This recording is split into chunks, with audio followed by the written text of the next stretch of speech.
You know, the smog here actually provides some great lighting. Just a little tidbit before I get into it today. Normally, when I'm outside and I'm filming, it's usually during golden hour and I have the sun behind the camera. And the reason that is so you see very little shadow on my face and I don't look like a dark, scary monster. But when it's overcast, on days like today, or you're in a place where it's always overcast because there's so much damn smog, you get some very even lighting. And so if you look around, there's some blue, but it's mainly just cloudy. Now, right now there's a police officer looking at me, and I'm really not sure what he's saying or who he's talking to, but I'm just gonna keep rolling with it, and if he asks me to stop, then I'll stop, but I'm not really doing anything out of the ordinary, and if I look at him, I give him authority, and so I'm just gonna keep staring at the camera and just kind of, well, do my thing. Anyway, where in the world is Evan right now? Where the fuck is Evan? What the fuck is that building? What's he doing there? And what's he gonna talk about today? Why is he making this video? Alright, here's why. Here's where. And here's what. My name's Evan. I'm currently in Shanghai, China. This building has to do with the government communications or television company here. And I'm gonna talk to you today about the fact that I was supposed to be here in Shanghai, China 2 years ago. So lock in, it's story time with Evan, it's reflectionary time with Evan. I hope you lock in, I hope you lock it in like the communists do. I can't do it. I hope you lock it in like the communist government does with its people, and when they do let them travel to other countries, they just travel in a pack, locked together. Anyway, I hope you lock in, I hope you enjoy, stick it in fucking Shanghai with me, enjoy the fuck out of this video, you're gonna get a massive value out of this, you're gonna really enjoy it, I'm gonna stop talking about it, let's go.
So I'm going to talk about the reflectionary period a little bit, then I'm going to get into a story that has to do with the reflectionary period, how it's relevant to my life about 2.5 years ago, and then we're just going to talk about Shanghai, we're going to talk about China, and I'm going to wrap it up and you're going to get the gift under the tree. It's motherfucking Christmas time, baby. Just kidding, it's March.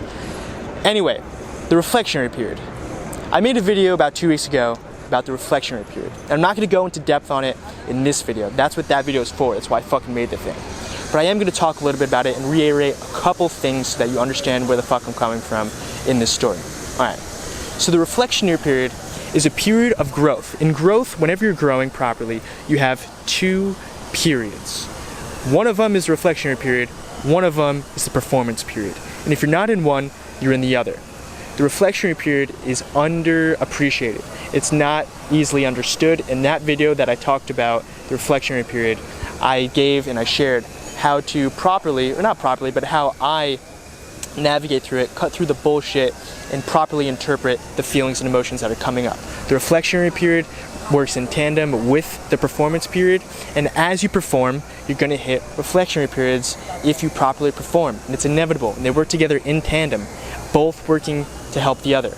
So when you go through a period of performing and you expand into freedom, as masculine energy says, when you expand into freedom, that's the ultimate mission, that's the ultimate goal, and you're willing kind of to die for it. Not kind of, I shouldn't have said kind of. You're willing to fucking die for it. And as men, that's why we go to war, we watch basketball games. I'm not going to get into the whole thing. But not only is it something willing to die for, but it's also the scariest fucking thing. And the big characteristic of the reflectionary period of growth is the ambiguity. There's some weird fucking feelings, weird emotions, and if you ever hear about somebody or you've experienced it yourself where you hit a high of success, you perform, you fucking crank it, and then you hit a depressive state.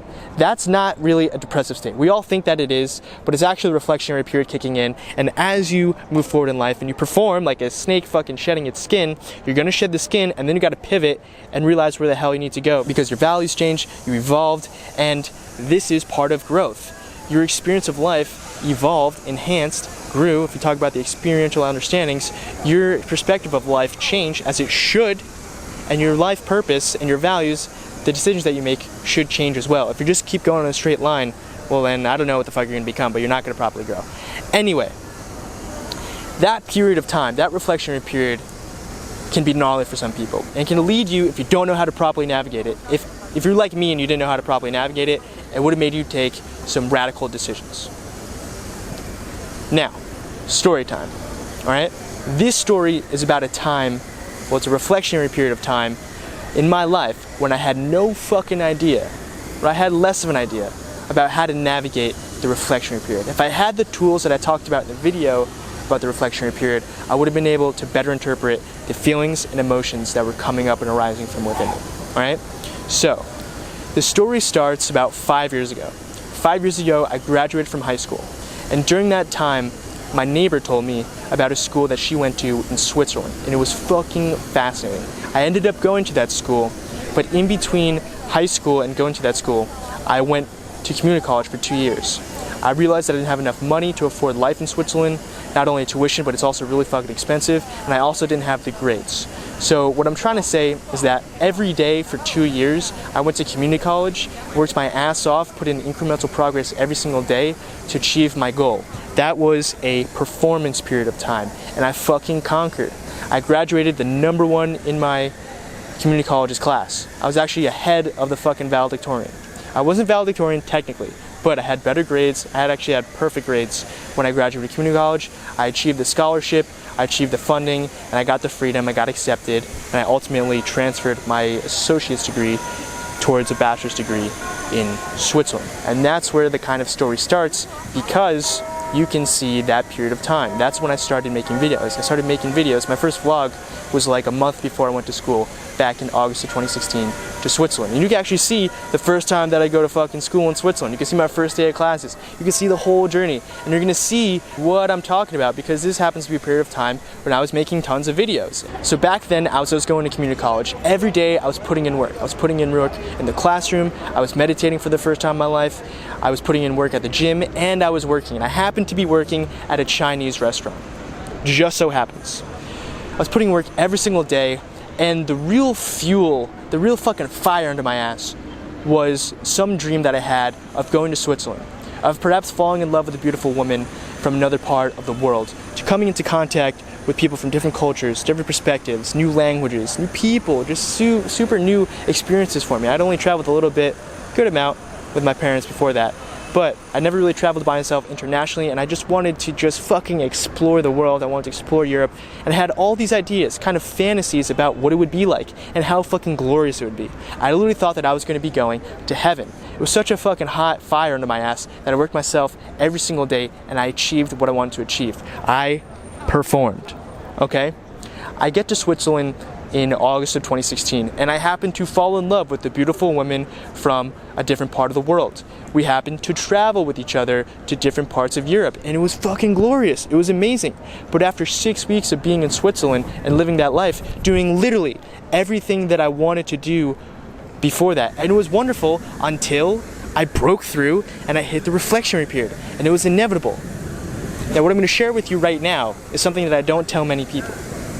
I tell very few people this, not because I'm really hiding it, but because it's not relevant to my life in any way now, except for the fact that I'm in China. Because after those 6 weeks, I had a reflectionary period, and I ultimately decided to teach English in China. So let me rewind a little bit. After that 6 weeks, I looked around and I asked myself, what the fuck am I doing here? Why did I work my ass off for this? Where's my happiness coming from? What's making me happy? What's making me sad? Where am I? What am I putting my time towards? Do I really care about the degree that I'm pursuing right now? Is it really worth all the bullshit? Is it worth the effort? Is it worth the sacrifice? And what else could I be doing with my time? Am I being of greater value to the world or of best value to the world? A lot of really difficult questions that inevitably come up in the reflectionary period. And the more that you honor those questions and really become real with them, the less you push them away, the more uncomfortable it is. And to be honest, I didn't necessarily let all of them really contain me, in the sense that 3 weeks ago, I think I really let them all come to me, and it was really fucking uncomfortable. And I was like, whoa, but it was also a really good pivot, and I know where I need to go. Back then, I didn't know how to kind of interpret my emotions and feelings, and I think that I ended up making a rash decision. By rash decision, I mean irrational. I think I made a rash decision. I think I made a harsh decision, one that wasn't well thought out and one that wasn't well interpreted, because I was feeling all these things. I work my ass off every day, and it's like, what the fuck am I doing? I'm that kid that everybody thought was gonna be super successful in Switzerland. It was kind of like a fairy tale where this kid like grinds it out in community college, and then he goes over to university in Switzerland and crushes it. And I knew that that was gonna happen. I had all these expectations on me, not even from everybody else around me, but also from myself. And I was willing to kind of throw that away because of how uncomfortable it was after that first period of time in school. Even when I was crushing it, even when I was expanding into freedom that I didn't know how to fucking interpret it. And I was asking myself, what the hell am I doing here? What am I doing with my life? Why am I here? And the real big question that I asked myself, and this one fucking stung once I started to honor it, was, is my time towards school worth it? Putting in the time, sacrificing the energy to study for shit that at the time I didn't really care about, is it worth it? And what else big? What else could I be doing with this time and this money? Let's be fair. I spent a lot of money traveling around and just living in Switzerland. The #1 most expensive city in the world is Geneva, Switzerland. #2 is Zurich. It's like the most expensive place in the world that I've been to except for Iceland. Iceland, like a sandwich, is like $20, but Switzerland's #2, that's coming in hot. A lot of money being spent. What else could I be doing with that money? What else could I be doing with my time? And I ultimately came up with the idea, and I actually made the decision to teach English in China. What ended up happening is I signed a contract to teach English in China, and I thought that 2 years ago right now, in March of 2017, I would be living in Shanghai, China, teaching English full-time as an English teacher. I was willing to throw everything away, and I actually signed that contract. I signed that contract with my name, with my passport, with everything, and sent that shit out. I didn't send my passport, but I sent that shit to China. They received it, and they thought that I was coming to China. I didn't register for classes for the next semester. I thought that I would have an associate's degree. I did 1 semester of school in Switzerland, and then I dropped out. That's what I thought my story was going to become. I literally thought that I would be in China for a year. I signed a fucking year-long contract. But as you can see, this is my first time in China. Now, I gotta explain why I didn't go. The reason that I didn't go is for one fucking reason. I thought I'd be going to China, and the reason that I didn't is because they were gonna make me lie on my visa. They were gonna make me lie on my visa because I didn't have a bachelor's degree. Because I didn't have my bachelor's degree, I couldn't qualify with the Chinese government for a working visa. And without a working visa, I couldn't properly accept pay. I couldn't open a bank account, I think as a foreigner, and they would have to pay me under the table, which meant that my visa would have had to been a tourist visa. So, I, as a 20-year-old, would have been working full-time in China, getting pay under the table, and I would have had to lie to a foreign government. Not only is it a foreign government, but it's a foreign government that doesn't have the best relations with my home country, especially with my president. We're working on that, but let's be honest, we don't have the best relations. And at the same time, this is a foreign government that's a communist government. So it's not the best body or entity to lie to, in my opinion. But before I came to that decision, like I mentioned with the video with Danny, I consulted my counsel. I asked my social circle, I asked my family, my friends, those that I respected, those that I didn't really respect. I asked the optimist, I asked the pessimist, I asked the cynic, I asked the dude that would have gone the next day, I asked somebody who would have printed out a fake diploma, signed it, signed the headmasters, sent that out, and actually gotten the working visa with the bachelor's degree that I didn't have, the fake bachelor's degree, the fake diploma. I asked a lot of people, as many different perspectives as I could, and I honestly listened. I wanted a rounded out perspective. I didn't want to have any blind spots going into this, because up until this time, it would have been the absolute biggest decision that I ever made. And my parents were not in line with it. My friends, a lot of friends, not in line with it. And everybody was like, what the fuck, why are you doing that? And in the reflectionary period, a lot of people are gonna question you. Not only is it the world around you questioning you, but it's also you questioning you. And I was kind of that dude that went to school for 2 years, grinded it out, and then made his dreams happen. And they're like, why are you killing your dreams? Why can't you just stick it out for another year and a half? And I was saying to myself, well, I really value my time. I don't want to be here in school getting a business degree that I don't give a shit about. I know everything that they're already teaching me because I've owned 2 businesses prior to this, and it's kind of a waste of time to make some money. I could be teaching English in China, working full-time, making a proper, like an upper middle class salary, not having to worry about money, and it would have been great. And I actually got that. So it was really fucking enticing. But for legality issues, as a foreigner, I didn't want to take the risk. I didn't want to be kind of weary everywhere looking around me when there's policemen not only looking at me making a video right now, but also the fact that I have a fake visa and I'm getting paid under the table, right? I want to be able to sleep at night. I want to be able to rest my head on my pillow, sound as fuck. I want that deep sleep, all right? I need my beauty rest. And I can't be lying to a place that's massively powerful and jails people for similar shit, okay? So I didn't go to China, and I didn't come here. The reflectionary period. The reflectionary period is what this fucking story is about. It's after the 6 weeks when I realized I'm into freedom, and I'm looking around,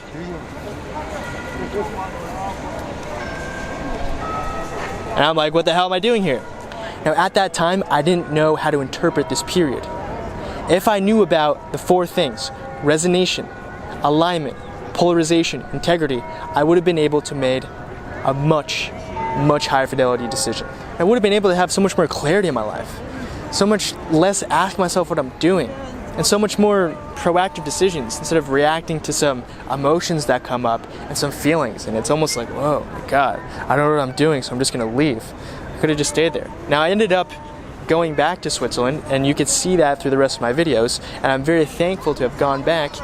But guys, the real message here is that I was supposed to be in China, and if I had my way, and if I did have a proper visa, working here, getting paid over the table, paying taxes, having a proper bank account, direct deposit, all that shit, I would have been living in China for a year. I would have been living in Shanghai. This place would have been my home for at least a year. I signed the fucking contract. They were like, why the hell aren't you coming? I was like, well, I don't necessarily want to lie to you guys as government. Sorry, but I gotta stay here. I gotta go back to school.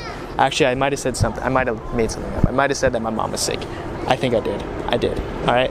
But I didn't tell the truth, and I felt kind of bad because I signed the contract and then something, I changed my mind. But this place should have been my home for about a year, at least. I would have made an incredibly rash decision. If I had known those 4 things, those 4 techniques, those 4 tools of navigating that period of time, I could have stayed in Switzerland, which I did, and you could see what happened with that. You could see what happened when I went back to school. I upgraded my camera. I invested my time. I was like, fuck this, I'm gonna get my bachelor's degree, and maybe I could teach English in China afterwards. But I'm gonna get this bachelor's degree, I'm gonna do the best that I can. I'm not gonna work my ass off, but I am gonna make the most of my time. And when I went back to Switzerland, I ended up learning Italian. I wasn't invested that much in Italian up until that point, but when I went back for that second semester, I really started hammering down on Italian. And I ended up studying social dynamics. I ended up learning social dynamics in a completely foreign language, in a completely foreign country where very little people on the street spoke English. I ended up developing incredibly meaningful relationships with people from around the world, far, far deeper than I had previously known in that first semester. And I really opened my eyes, and I let my experience in Switzerland bloom. And you can see that. And that's kind of the beautiful thing about what I'm telling you right now, is that you can see what would not have happened if I went to China, if I came here. I mean, maybe I would have continued making videos in China and the rest of my vlogs would have been in Chinese, or would have been here in Shanghai or wherever. But you can see what would not have happened if I had came here. And what did happen was beautiful. I'm super thankful for this experience, for the rest of that time in Switzerland, and for what's happened since then. I'm thankful for where I'm at right now, that I can visit China now, and I can look at myself and been like, dude, you're about to leave paradise and come to a bustling city with smog. You would have been teaching English and doing what you thought you loved, but maybe when you got here and you broke through that freedom, maybe you would have decided to come back to Switzerland and then regretted it and just had so much doubt, so much depression, so much regret. Like, what about if I went to China? What about if I came here when I was supposed to? What about if I kept teaching English and I looked around and I broke through that freedom and I was like, what the fuck am I doing here? The biggest thing, and the emphasis of this video, is not that I get to share with you something intimate. The big thing is the reflectionary period. If I knew the reflectionary period back then, it would have removed a lot of ambiguity and it would have set me up for what did happen. The fact that I didn't know what the fuck the reflectionary period was, it would have stunted my growth. Perhaps I would have grown in other ways coming here to China, learning a different language, learning how to teach English and having experiences here. And maybe I'd end up as a better person than I am now. Better is all relative, am I right? So, I can also look back and see where I am now. Look back on the decisions I did make and look back on what would have happened, and I'm very thankful. I'm very thankful where I am right now, and I'm very thankful for what did happen. If it was up to me, none of this, key point, if it was up to me, none of this would have happened. Back then, if I had the tools to interpret the reflectionary period, I would have made what did happen, happen.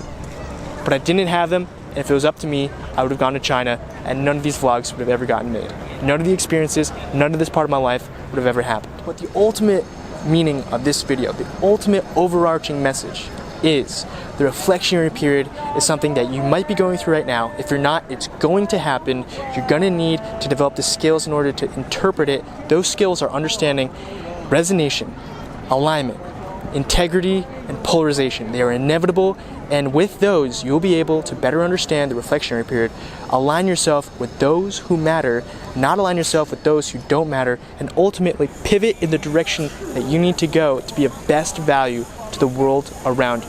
The world has been amazing to you. You may not think it right now. You might be in a state where you don't think that the world has been amazing to you, but it has.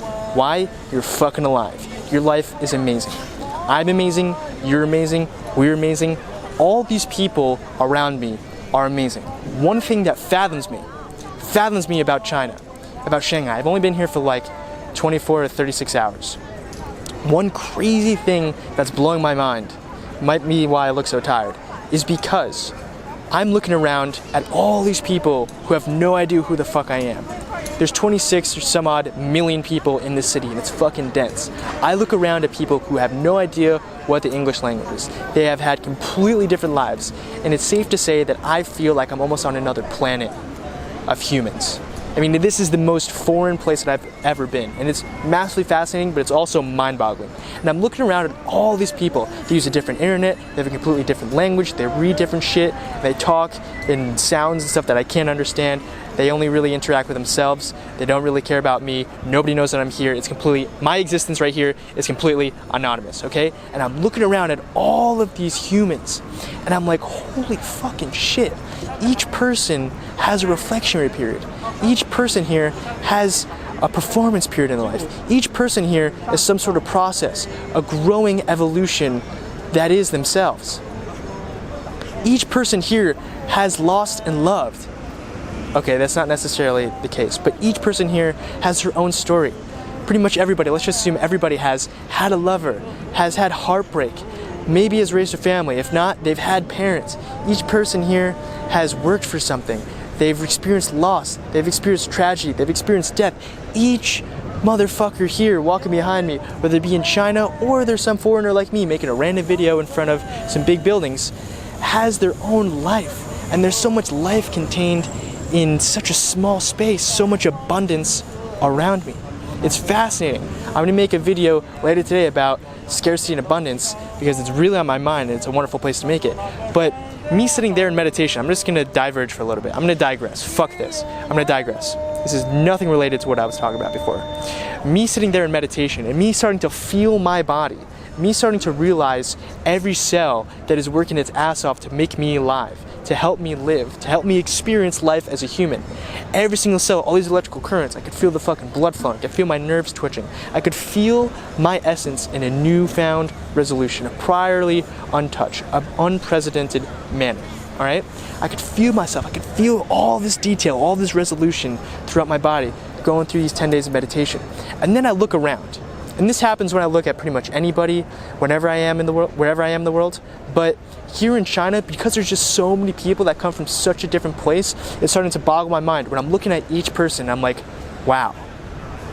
There's an infinite universe between every single pair of ears. Every single pair of ears around me. All these glasses, fuck. Every 2 eyes. There is a fucking infinite blue sky.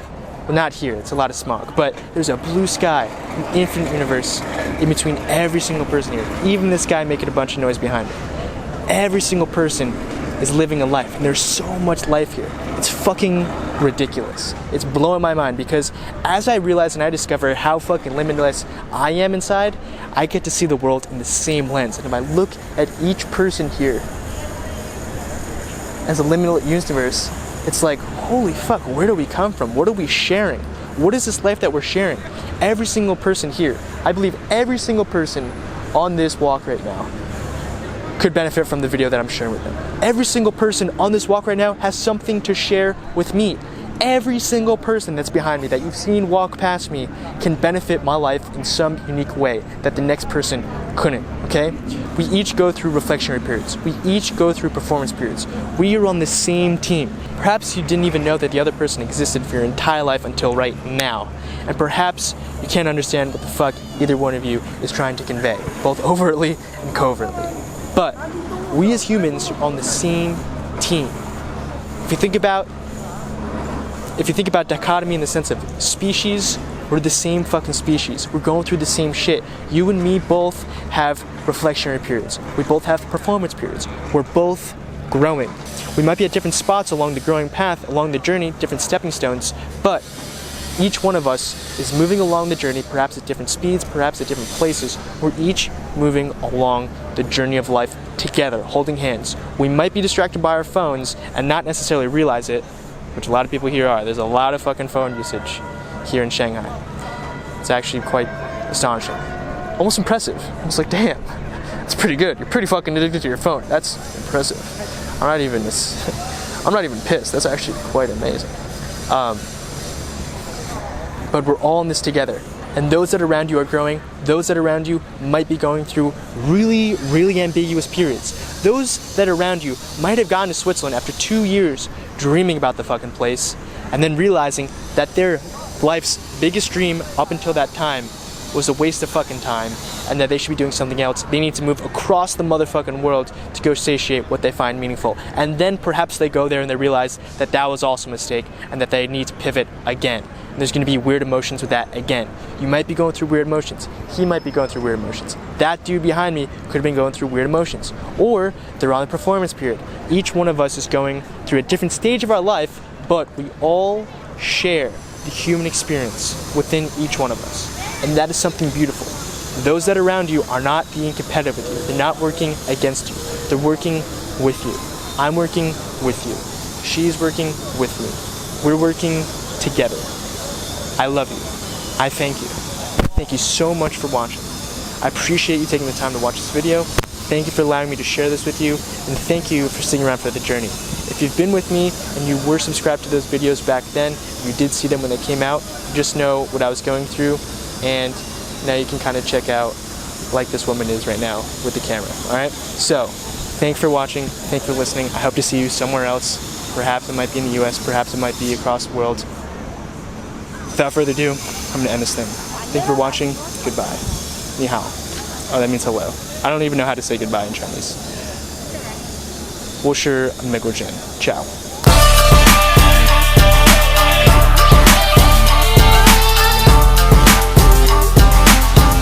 Oh, so I just realized that, right now, making this video right now, I'm going back to Franklin. As much as I don't like necessarily changing my mind, it's just a logical thing. Like, there's no way I could go to China and come back to Franklin at all. So it's either now or never, and I think hopefully I can still like register and stuff. If I can't, then I'm going to Johnny, but if I can, I'm gonna go to Franklin. Holy shit, I just realized that, Evan. Holy fuck, you are looking at yourself. Oh my god.